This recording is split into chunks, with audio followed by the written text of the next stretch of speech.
Ya, pemirsa, sebelum melanjutkan dialog hari ini, rekan Ahmad Murodi akan terlebih dahulu menyampaikan sejumlah data. Dodi, silakan. Ya, Popi dan juga pemirsa, sejak awal tahun pertumbuhan kredit perbankan masih tertahan di 1 digit setiap bulannya. Kredit investasi mampu tumbuh 5,9% di Juli, namun kredit modal kerja masih tumbuh minus. Secara sektor, pertambangan berhasil mencatatkan pertumbuhan penyaluran kredit double digit yaitu 11,29%. Kita lihat dulu dari segi pertumbuhan. Ya, ini dia kita lihat pertumbuhan kredit perbankan tahun 2020 year on year di Januari 6,1%, kemudian turun di Februari 5,93%, naik 7,95% di Maret, kemudian di April turun lagi di angka 5,73%, turun lagi kemudian di bulan Mei 3,04%, turun lagi di bulan Juni 1,49%, kemudian naik tipis di Juli 1,53%. Kemudian kita boleh lihat pertumbuhan kreditnya ini berdasarkan sektor. Di Juli 2020 di sektor pertambangan 11,29% year on year. Kemudian di sektor pertanian 3,31% year on year, konstruksi 3,08% year on year, dan pengolahan 1,66% year on year. Selanjutnya, kalau dilihat berdasarkan jenis, Juli 2020 kredit investasi 5,92% year on year, kredit konsumsi 1,45% year on year, sementara kredit modal kerja ini tumbuh minus 0,86% year on year. Selanjutnya kita lihat segmen porsi kredit perbankan berdasarkan segmen. Untuk komersial 31,7%, kemudian dari konsumsi 27,5%, selanjutnya UMKM 20,5%, dan korporasi 20,2%. Kemudian ini adalah pertumbuhan kredit per segmen secara year on year. Desember 2019 untuk UMKM adalah 6,34%, kemudian di Juli 2020 1,15%. Komersial 5,95% di Desember 2019, di Juli 0,39%. Korporasi di Desember 2019 12,09%, sementara di Juli 2020 3,78%. Kemudian di konsumsi 7,54% di bulan Desember 2019, sementara di Juli 2020 1,54%. Oke, kemudian kita lihat restrukturisasi kredit perbankan. Ini adalah realisasi per 18 Agustus 2020 dari 100 bank. Untuk UMKM nilainya 354,26 triliun rupiah untuk 5,76 juta debitur. Sementara untuk non-UMKM 502,74 triliun rupiah untuk 1,42 juta debitur. Sedangkan totalnya adalah 857 triliun, ini untuk 7,18 juta triliun, 7,18 juta debitur. Selanjutnya kita lihat dari dana pihak ketiga tahun 2020 year on year. Di bulan Januari pemirsa ada 6,8%, tetap di bulan Februari angkanya sama 6,8%, kemudian naik di bulan Maret 9,54%, turun lagi di bulan April 8,08, kemudian di bulan Mei naik tipis 8,87%, turun lagi di bulan Juni 7,95%, dan terakhir di bulan Juli 8,53%. Ya, demikian data-data yang bisa saya sampaikan. Kembali ke Poppy Zaidra. Baik, Dodi, terima kasih untuk informasinya. Kami lanjutkan dialog bersama Pak Rian Kirianto dan juga Mas David semua.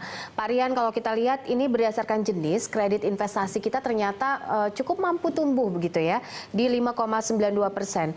Apakah ini bisa menjadi angin segar begitu untuk aktivitas dari investasi? Karena beberapa waktu lalu Pak Jokowi juga sempat terus menggaungkan soal investasi dan juga soal konsumsi agar kita juga bisa terlepas dari jerat resesi. Saya melihatnya justru karena loan growth dari sisi investment loan-nya itu lebih tinggi dibandingkan working capital loan, bahkan konsumtif loan, ini memberikan signal atau indikasi bahwa sebagian besar kalangan pelaku usaha kita sudah menyiapkan dirinya untuk menyongsong ya era new normal nanti, era ketika pandemi COVID-19 itu selesai, yang mudah-mudahan dalam waktu yang tidak terlalu lama, sehingga mereka sudah mendisperse ya pinjaman yang sifatnya investasi. Kita tahu nature daripada kredit investasi itu durasi atau horizonnya itu jangka panjang, ya.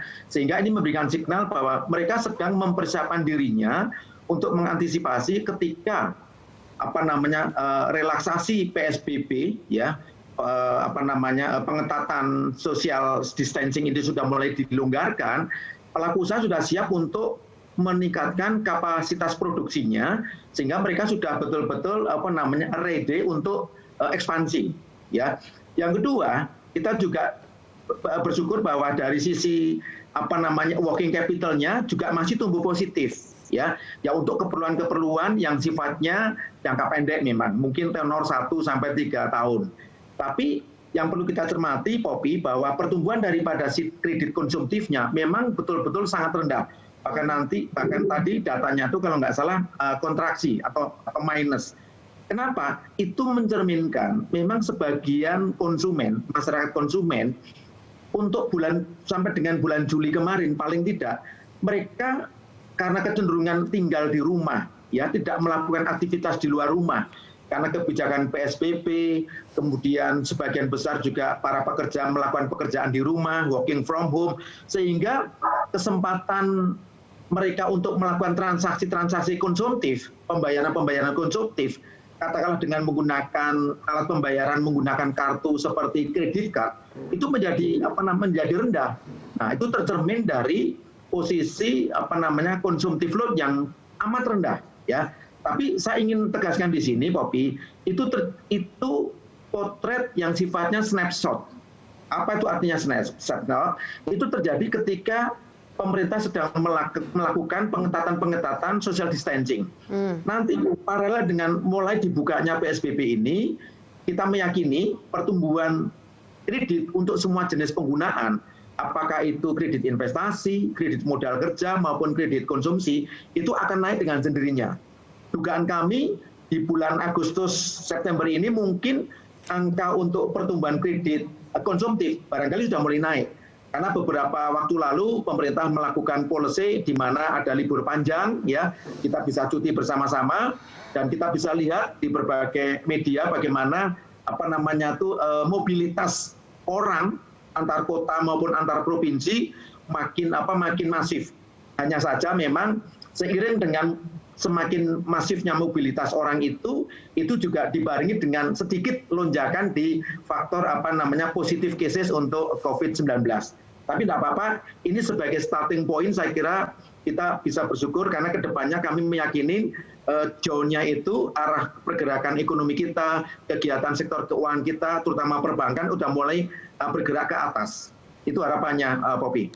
Baik, saya ingin tanggapan dari Mas David. Kita tahu bahwa tadi mampu tumbuh begitu ya, tapi ada juga kondisi yang tidak bisa dilupakan yaitu faktor kesehatan dan juga protokol kesehatan begitu. Bahkan ada isu juga bahwa kalau misalnya angka corona ini terus bertambah, maka pemerintah akan lebih mengetatkan lagi kondisi PSBB ini. Ini bagaimana menurut Anda? Apa tanggapan Anda dan apa insight yang bisa diberikan dengan kondisi ini untuk menyelamatkan sektor perbankan? Ya, itu seperti dikatakan oleh Mas Rian tadi, memang kredit investasi itu memberikan secercah harapan lah ya buat kita bahwa memang masih ada optimisme. Dan ini juga ada kaitannya selain juga ada pengusaha yang mulai masuk ke mulai berinvestasi, juga kaitannya juga dengan proyek-proyek infrastruktur dan konstruksi juga. Kelihatan pemerintah juga tetap akan melanjutkan karena ini memang salah satu sektor yang masih bisa kita dorong ya.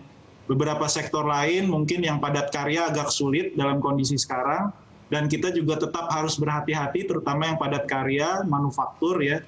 Karena kasus, kalau misalnya terjadi penyebaran kasus pandemi di manufaktur ini dampaknya juga kita akan cukup signifikan ya. Misalnya misalnya perusahaan yang menjadi sumber komponen buat perusahaan lain, itu rantai value chain-nya akan terganggu kalau misalnya terjadi kasus ya.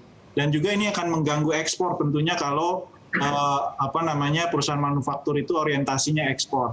Nah, saya pikir proyek-proyek seperti terkait untuk cash forward dan juga ada wacana soal food estate ya, proyek infra ini dan ini sebenarnya bisa kita lanjutkan ya. Karena memang ke depan kita harus bersiap juga era pasca COVID-nya seperti apa ya. Kita harus menyiapkan dan memperkuat ya kapasitas produksi kita dan memperkuat produktivitas ekonomi kita ke depan dari sisi supply. Nah ini sebenarnya dari sisi stimulus ini yang kita harapkan, selain juga tadi menjaga jaring pengaman sosial terutama untuk mereka yang paling terdampak ya, UMKM dan juga sektor informal yang semuanya sebenarnya sudah dikeluarkan polisinya oleh pemerintah, tinggal implementasinya yang perlu dipercepat ke depannya. Oke, catatannya adalah implementasinya harus lebih dipercepat dan juga direalisasikan begitu ya, hingga ini bisa menyentuh sektor terdalam dari kebutuhan rakyat di tanah air. Nanti kita akan lanjutkan lagi dialog kita, pemirsa, bersama Mas David dan juga Pak Rian Kirianto. Usai jeda, tetaplah bersama kami.